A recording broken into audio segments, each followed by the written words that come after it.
So we're going to be speculating everything about the upcoming Ringu chapter from the survivors to the power. Let's jump on into it. Kings and queens, welcome back to the channel. I hope you're all having a fantastic day. Tomorrow we are going to be getting the PTB for the Ringu chapter, and this is quite exciting. We've been speculating on this for quite a while, considering Dead by Daylight gave us these teases very early on for whatever reason, and it is finally time to take a look at everything in the PTB. So we're going to go over all of the theories that we spoke about in the past and give you our final theory essentially on what the new survivor is going to be, what the killer power is going to be, and could we potentially see a new map with this. If you guys do enjoy, make sure you leave a like down below and subscribe if you are brand new to the channel. Tomorrow's going to be a big day, so stay tuned. Alrighty, so let's jump on into the first part of this. Are we going to be getting a survivor with this chapter? And the answer is more than likely yes. We have seen in data mined leaks that we're probably going to be getting cosmetics for this new survivor, so it's more than likely that this is going to happen. We can clue in a little bit more from a Polygon article where they were doing an interview, and it basically says, and if I may add, we have quite a surprise for Survivor Mains 2. True fans of the Ringu story will be excited, and the players who are less familiar will clearly want to dig further into the story. I can't say more.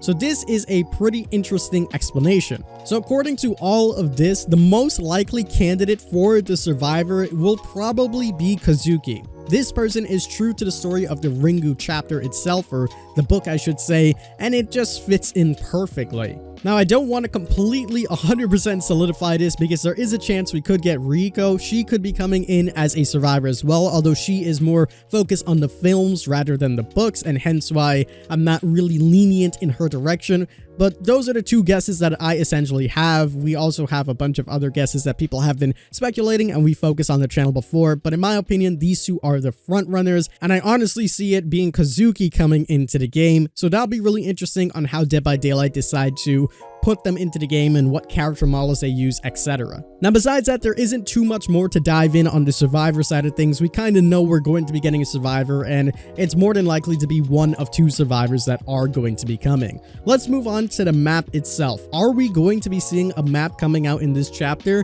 In my personal opinion, I think we are going to be getting a map for this chapter. Considering the Resident Evil chapter was teased in a very similar fashion where we saw a generic grassy patch and we saw the umbrella charm being plopped on the ground and we hear the zombies walking around. We see something very similar with the well just kind of being in the middle of nowhere, just more Dead by Daylight themed. And while a lot of people might start speculating that, oh, this is just a Macmillan map, this could just be a standard map and they just decided to add the well, I personally think they're just more so going for the feel of the videotape itself and giving a nice DBD spin to it, and we're still going to be seeing a beautiful map coming in with this. I'm excited to see nonetheless, and fingers crossed that we do get a map, because when there's a new map with the chapters, it just feels complete. So again, we'll have to wait and see for that one, but in my personal opinion, I think it's a yes. Let's talk about the actual power now. What's going to be coming out with the power, the Mori, the add-ons, etc. Now, we made a fantastic video talking about a bunch of different things and a bunch of different powers, and I basically want to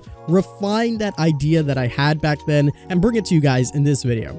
So the first thing that we have for you guys is teleporting with the TVs itself. We know that Samara, and yes, I'm calling her Samara. I know a lot of people are like, but it's not actually Samara. I know.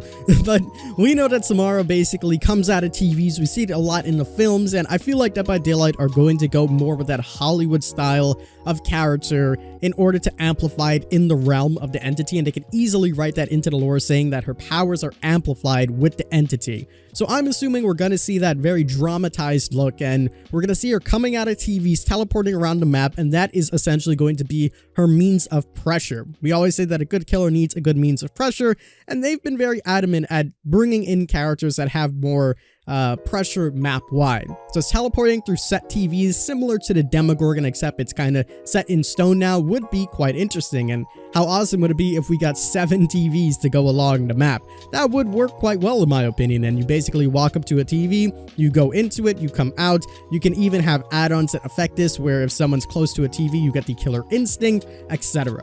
I also think to add on to this power, there needs to be like a ticking time bomb, essentially, something to really give that sense of pressure. And what I think that could be is a tape. Basically, since in the lore, if you see the tape, you are eventually going to die, I think it would be really cool if that in 7 minutes or maybe 777 seconds, whatever the case is, the survivors will pretty much automatically die, like a reverse bear trap, essentially. So it's not too far-fetched considering we've seen stuff like that happen in the past. Now, obviously, just dying immediately would be way too overpowered. So what exactly can you do to counter this? Well, quite simply, you would have to basically pass the tape on to someone else. You would have to find a TV and put the tape into the TV to reset your timer. You would have to constantly do this in order to make sure you're not going to die. And if 7 minutes is too long, we can obviously shorten that. It does make sense that they do shorten it to maybe like 4 minutes or something along the lines of that. Whatever the case may be, just giving you that immediate ticking time bomb and you have to reset it, put the tape in, and you're basically good to go until the next time. So once you're pretty much good from that, the timer, I would assume, would reset at some point in time. And how exactly would that reset? Well, I like a built-in fare meter. Every time that you see Samara, your fare meter essentially goes up. This will be directly tied in with your timer as well. So every time that you look at her, your timer goes down as well, except for when you're in chases, because if you're in chases and you're constantly looking at her and your timer is going down, you'll eventually just die, and that's not very fun. So it'll kind of be like borrowed time, and eventually your timer runs out. So what will this fare meter do? Well, every time she's in your presence and she's looking at you or you're looking at her and you're not in chase, your timer will essentially go up and the time for you to live will go down. I know it sounds a little bit complicated. I'm sure they'll have something better if they do go along with this idea.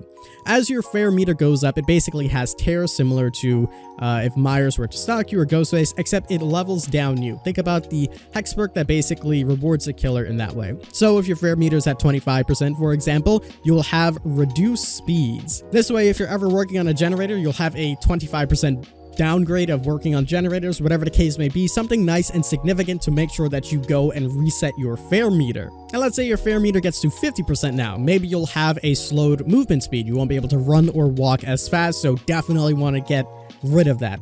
And what about a 100% fare meter? If you looked at her too long enough, or if she's seen you long enough, what exactly happens? Well, you can be Mori'd at that point. So it makes it really interesting, kind of like a pyramid head power when you're on your final life. At the final section, when you have 100% fare, you will be able to get Mori'd. And obviously, in order to solve this, you will need to go and reset your tape essentially to break down all of these values. So this is pretty cool. A lot of these survivors won't be able to look at the killer itself, so you kind of have to rely on your instincts on where the killer is going to go. So it cuts off the potential for a lot of mind games. And essentially, if you keep looking at her when you're not in chase, etc., your timer will go up. I think this is all around nice, even power. It's a very passive power as well. You don't really need to do much. I'm sure they'll add something because the killers would probably want to feel in control with this. So you have your teleport, you have your fare meter essentially, and of course you have the passive timer that constantly goes down.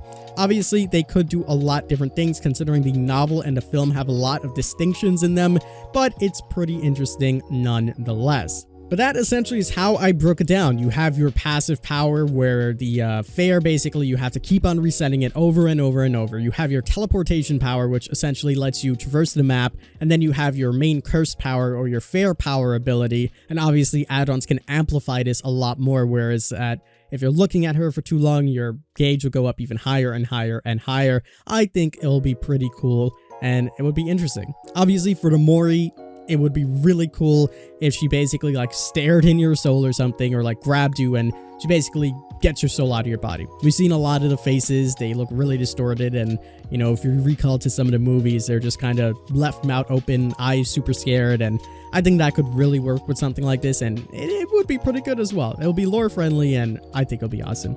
That is just pretty much my theory all summed up and wrapped in a bow. So I do think we're getting a map. I think we're going to get Kazuki as a survivor, and I think that those are going to be the power / add-ons for Samara, and it's going to be pretty damn awesome. So tomorrow we are going to find out more about that. So make sure you guys are subscribed so you can stay tuned for all of that information. That's going to do it for me. As always, I'm the King. I tip my crown to you guys, and we'll see you in the fog.